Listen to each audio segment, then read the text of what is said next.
Hi, humans. This is another of my case studies. This one's probably a little shorter and it involves snakes. If snakes creep you out too much, this is a trigger warning. Don't watch this.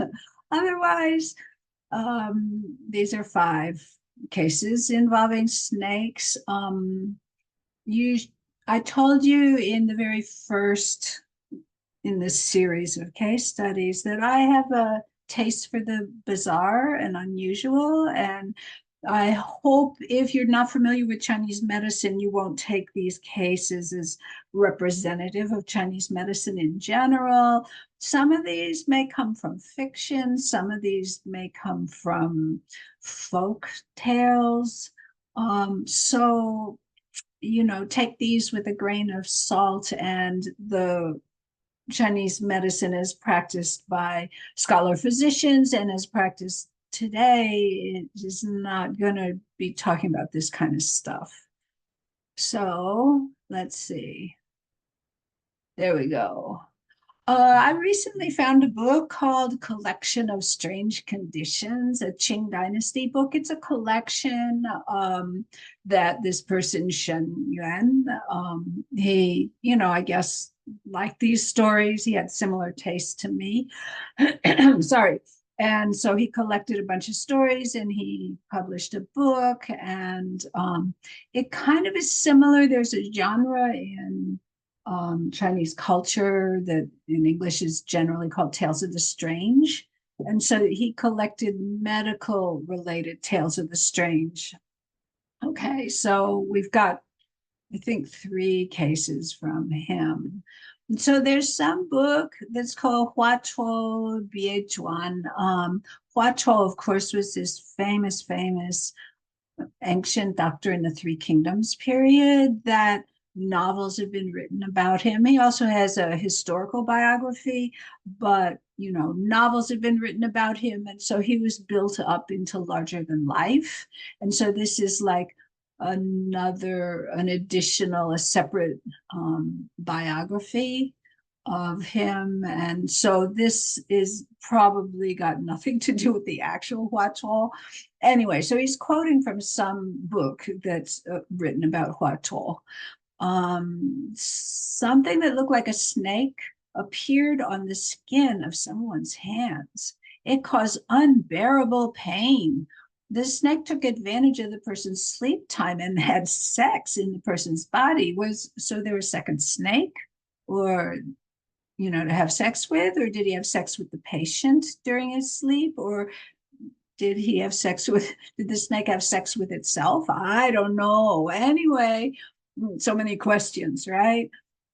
So, he took advantage of the patient's sleep time and had sex in the person's body. So it engendered this strange disease. Yeah, that's a pretty strange disease. Reminds me of X-Files. Anyway, so he took herbal decoctions, but they didn't work. And then he stabbed at the snake with a knife, which of course involves stabbing his own skin. And the blood that came out was as dark as ink. It really looked unusual. So I don't know how he knew to do this, but somehow he mixed powdered baijiu, which is this very white, powdery kind of herb. Yeah, baijiu.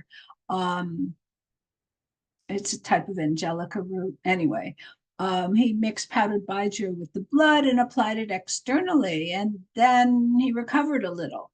The next day, he stabbed it again, and the blood was the same as before. So he did the same thing. He mixed it with baijiu powder, and then after two or three times, this snake dissolved bit by bit, and there was no longer this thing under his skin. But just in case you want to try this, we're warned that first he stabbed the head and then he stabbed the tail. Don't stab it randomly in whatever place. Do the head and the tail, okay? Okay, that's the first case. Here's another one from the same book. And this is also saying that Hua Chuo said, but this is probably from that same, you know, weird book and probably nothing in the historical records. I don't recall seeing this story from historical records of Huachuo. Anyway, someone frequently suffered epigastric pain. It was severe when he was hungry, and he was especially afraid of cold weather. He disliked cold weather a lot. He suffered every day from this epigastric pain. So I, meaning Huachuo, used 3 liang of garlic, pounded for the juice, and then poured it into him. So he made like garlic juice by probably moistening the garlic and pounding it to make, the liquid very, very garlicky. And then I don't know, usually when you pour something in, it's to an unconscious patient, but that's what it says. He poured it into the person's mouth, and then the person suddenly vomited out a snake that was 3 feet long. A chur is a Chinese measurement. It's not exactly a foot, but it's, in that realm. So he vomited out a 3 foot long snake, and then he recovered. This must have worked because snakes strongly fear garlic qi, which could mean the aroma of garlic, whatever. And then it continues. I treated him with my own hands. I saw this myself. I'm not making this up. It's saying, okay. The next one, I think there's a trigger warning because toads are actually injured in the next one. Sorry. So somebody else, Zhang Gao, wrote in a book. It's called Medical Talk, that some earlier books said, but the guy, Shen Yuan, who wrote this collection of strange tales, doesn't seem to have access to the first book, so he's quoting a book that's quoting another book. Anyway, so here's the story. Someone suffered a sore on his foot. In winter, it was suddenly calmed down and became inactive, but it putrefied in the summer. The pain was unspeakable. He met a Taoist who said, when you walked in the grass, you crossed paths with a snake who left some kind of drops behind. So those drops got into your foot, and now there's a baby snake in the sore.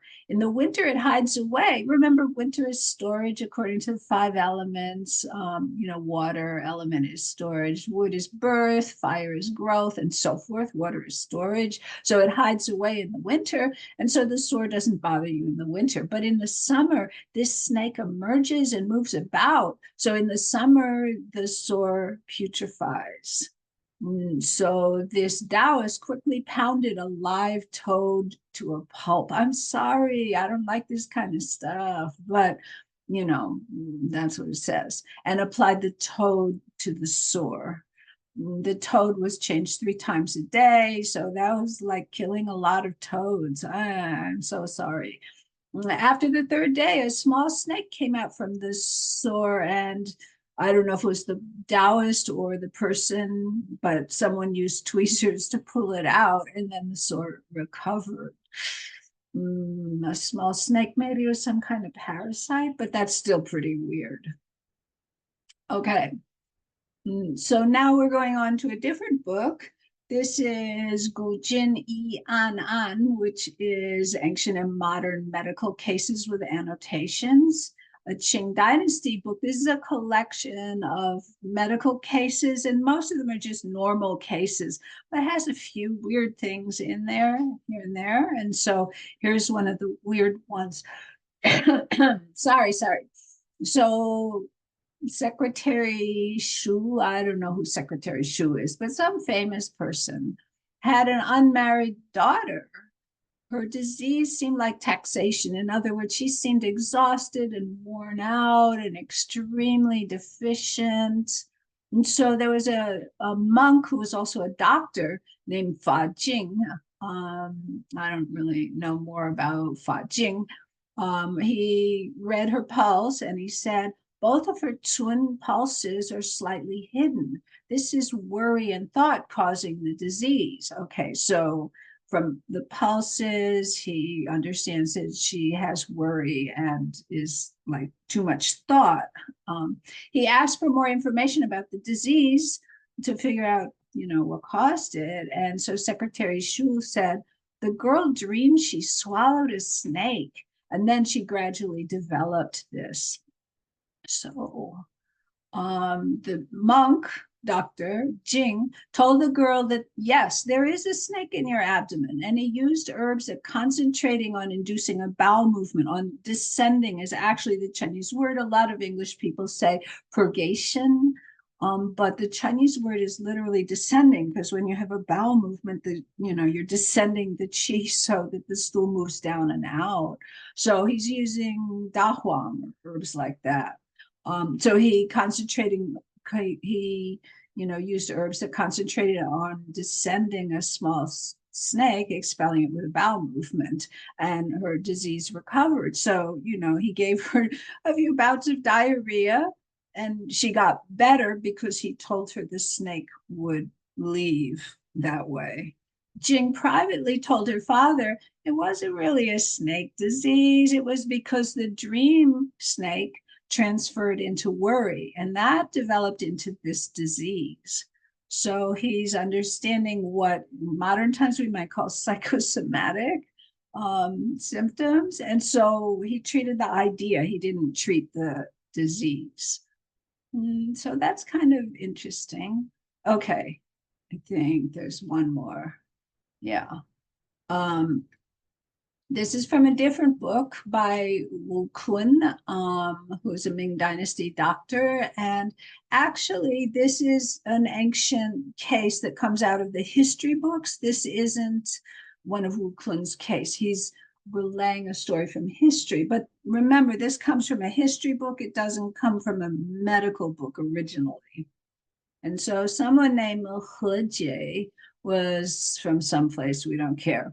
One day he was drinking with someone else from Hunan in a third person's house.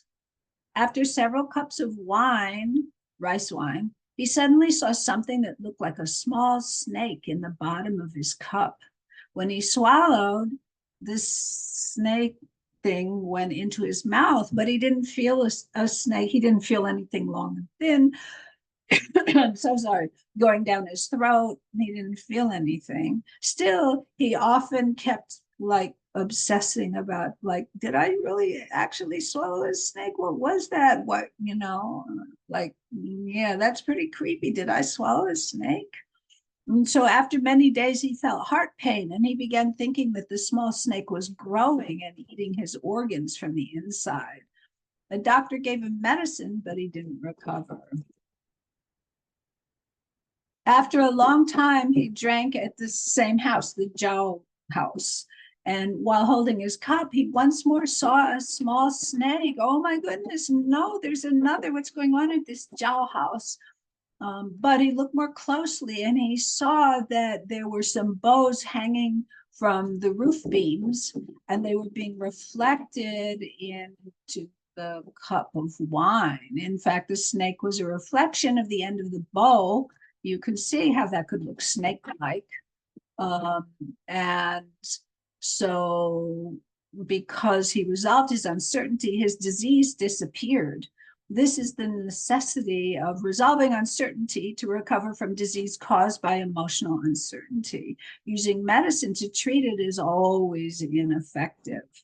And so if you watched the video on Zhang Zihe and emotions, you'll see that there are a number of ones of where herbs can't be used. You need to use emotions to treat emotions.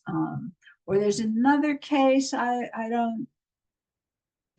think it was in that Zhang Zihe one, where it talks about fright, and the way you treat it is familiarizing yourself with the thing that frightens you. So, these ancient people, they understood a lot about psychology, didn't they? Okay, that is my set of cases.